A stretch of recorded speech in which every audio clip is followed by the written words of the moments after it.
Well, it's Friday afternoon here at City Hall, and I'm going to give you our weekly update on things here in Bardstown.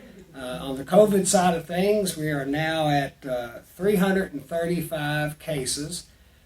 Through Thursday, we had 30 cases reported this week, which is down significantly from last week. We had 40 cases reported at this time over the 4 days of the week. We don't have Friday's numbers yet, but that's good to hear that our cases have declined this week. You know, it could change next week because last week we had a significant increase in the number of cases. So it's not going away, so we still need to take our precautions and wear our mask.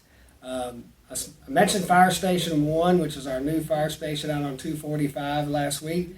They actually started utilizing the station primarily on our first 2 shifts of each day.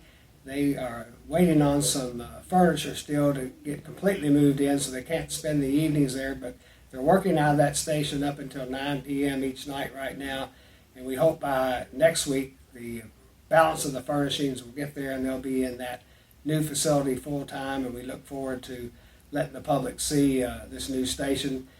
Again, it's going to be a great addition from a standpoint of response time and being able to provide support and emergency services from 2 locations rather than 1, and it should be a great improvement for our community. We got our financial statements for the first month of this fiscal year for July.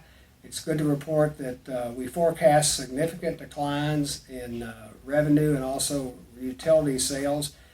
The declines in the first month are not as significant as we forecast, so we budgeted. At this point, our budgeting looks like we're going in the right direction there. Today, there's going to be a soft opening for a facility called Harbour House, which is located on Kennett Avenue in the Maple Hill area. It's a project of Bethany Haven, and we're happy that this facility is going to get a chance to get opened, serving our male population here in Nelson County. And there'll be a further announcement on that in the coming weeks with a formal opening, but a soft opening today.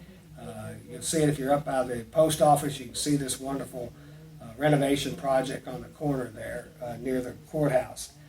Lastly, I'd like to say that even though there's only been a 1-year budget passed by our legislature this past session due to COVID and the financial crunch of COVID that has hit the state, both because of the increased number of jobless claims and also the reduction in the road fund because of less people driving, less miles being driven, and also less gasoline being purchased, less vehicles being sold. All that impacts the road fund, but many other parts of the state revenue has been impacted. But the judge and I have been involved, along with our engineering staffs, with the state, reviewing a lot of the road projects for Bardstown and Nelson County, and I can at least say that they are still moving forward. They've not taken them off the map, so to speak, but some of them, again, because of financial issues with the state budget shortfalls, it's probably going to push them back somewhat. Some of these may not get moving as fast as we'd like, but the good news is we are still having conversations with the State Transportation Department, our state legislators, and the governor's office to make sure we get our share of the funding for those projects. So that's my report today. Be careful this weekend. I think we're expecting a lot of rain coming in off the remnants of Hurricane Laura, so just be careful and be safe. Have a good weekend.